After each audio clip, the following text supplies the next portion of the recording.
नमस्कार, daily line के news file bulletin में आपका स्वागत है। मैं हूं अभिषेक पांडे। इस बुलेटिन में हम आपको बताएंगे कि दिवाली से पहले केंद्र की मोदी सरकार ने केंद्रीय कर्मचारियों को क्या तोहफा दिया है, और आपको बताएंगे कि जम्मू कश्मीर में उमर अब्दुल्ला के साथ कितने मंत्रियों ने शपथ ली है। इसके साथ ही आपको बताएंगे कि हिंसा के चौथे दिन बहराइच जिले से क्या अपडेट्स अब तक सामने आए हैं। लेकिन उससे पहले एक नजर डालते हैं आज की हेडलाइंस। दिवाली से पहले केंद्रीय कर्मचारियों को बड़ा तोहफा। मोदी सरकार ने महंगाई भत्ते में की 3% की बढ़ोतरी। इजाफे के बाद बढ़कर 53% हुआ डीए। उमर अब्दुल्ला बने जम्मू कश्मीर के मुख्यमंत्री। सुरेंद्र चौधरी ने ली डिप्टी सीएम की शपथ। कांग्रेस का कोई विधायक सरकार में नहीं होगा शामिल। हरियाणा में नायब सिंह सैनी ही बनेंगे मुख्यमंत्री। विधायक दल की बैठक में सर्वसम्मति से चुने गए नेता कल लेंगे सीएम पद की शपथ। बाबा सिद्दीकी मर्डर केस में मुंबई क्राइम ब्रांच का खुलासा। 3 महीने पहले रची गई थी साजिश। कई बार बिना हथियार बाबा सिद्दीकी के घर गए थे आरोपी। बहराइच हिंसा का आज चौथा दिन। 11 पर एफआईआर दर्ज, 50 गिरफ्तार। पूरे इलाके में पुलिस फोर्स तैनात। 2 किलोमीटर के दायरे में दुकानें हुई बंद। अब बात कर लेते हैं पहली खबर की। केंद्र की नरेंद्र मोदी सरकार ने दिवाली से पहले केंद्रीय कर्मचारियों को बड़ा तोहफा दिया है। केंद्र सरकार ने कर्मचारियों के महंगाई भत्ते में 3% की बढ़ोतरी करने का ऐलान किया है। इस इजाफे के साथ महंगाई भत्ता बढ़कर 53% हो गया है। केंद्रीय कर्मचारियों को मौजूदा समय में 50% महंगाई भत्ता मिल रहा है। ऐसे में दिवाली से पहले केंद्र सरकार इसमें 3% का इजाफा करके उनको बड़ा तोहफा दे रही है। महंगाई भत्ते में ये 3% का इजाफा 1 जुलाई 2024 से लागू हो जाएगा, जो कर्मचारियों को मिलने वाली अक्टूबर की सैलरी से जुड़कर आएगा। केंद्र सरकार आमतौर पर जनवरी और जुलाई में कर्मचारियों के डीए में संशोधन करती है। इससे पहले बीते 24 मार्च 2024 को केंद्रीय कर्मचारियों के महंगाई भत्ते में 4% की बढ़ोतरी की गई थी। इस इजाफे के साथ ही केंद्रीय कर्मचारियों को मिलने वाला महंगाई भत्ता 46% से बढ़कर 50% हो गया था। इस ताजा इजाफे के बाद ये महंगाई भत्ता 53% हो चुका है। अब बात करते हैं अगली खबर की, जो कि जम्मू कश्मीर से आ रही है। जम्मू कश्मीर में आज नई सरकार का गठन हो गया। नेशनल कॉन्फ्रेंस के उपाध्यक्ष उमर अब्दुल्ला ने जम्मू कश्मीर के मुख्यमंत्री पद की शपथ ले ली। इसके साथ ही उमर अब्दुल्ला इस केंद्र शासित राज्य के पहले मुख्यमंत्री बन गए हैं।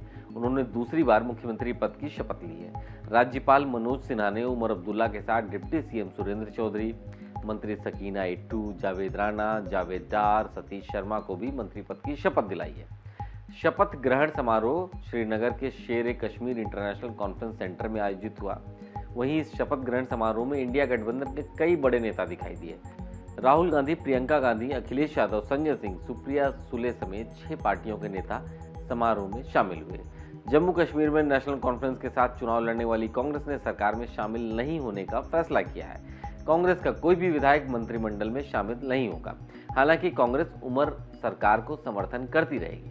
कांग्रेस ने कहा है कि हम जम्मू कश्मीर को राज्य का दर्जा मिलने तक लड़ते रहेंगे। अब बात करते हैं अगली खबर की। हरियाणा में नायब सिंह सैनी ही वहां के मुख्यमंत्री बनेंगे।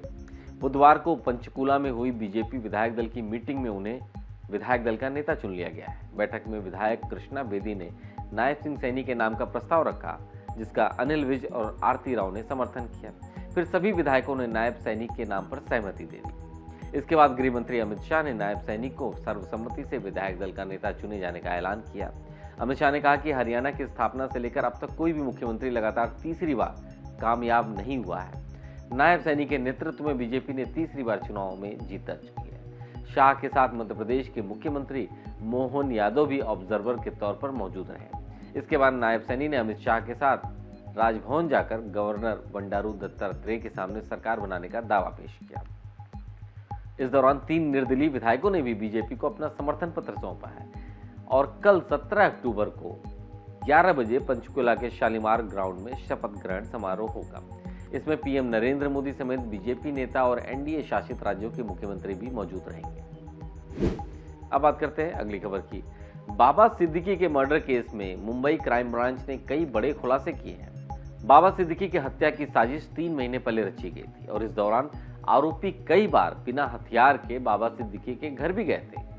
इसके साथ ही पुलिस ने खुलासा किया है कि बाबा सिद्दीकी के मर्डर की पूरी प्लानिंग पुणे में की गई थी। वहीं गिरफ्तार आरोपियों ने गोली चलाना यूट्यूब पर वीडियो देख करके सीखा था। ये लोग मुंबई में बिना मैगजीन के शूटिंग की प्रैक्टिस करते थे। बाबा सिद्दीकी के मर्डर केस में मुंबई क्राइम ब्रांच ने अब तक 15 से अधिक लोगों के बयान दर्ज किए हैं, जिसमें घटना के समय मौजूद कई चश्मदीद गवाह भी शामिल हैं। वहीं मुंबई क्राइम ब्रांच ने 15 अक्टूबर को बहराइच से चौथे आरोपी की गिरफ्तारी कर ली है। उसका नाम हरीश बालक बताया जा रहा है। वह बिचौलिया था जिसने शूटरों को 2 लाख रुपए पहुंचाए थे। अब बात करते हैं अगली खबर की, जो कि बहराइच से है। बहराइच में बीते दिनों हिंसा भड़की थी। हिंसा भड़कने के बाद से पूरे प्रभावित इलाके में फोर्स तैनात है। महाराजगंज से 2 किलोमीटर तक के इलाके में पूरी मार्केट बंद है।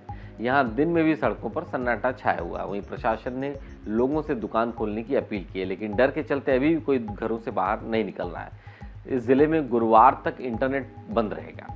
हिंसा में सबसे ज़्यादा प्रभावित महसी और हरदी के ज़्यादातर घरों में केवल महिलाएं हैं। घटना के बाद से पुरुष फरार हैं।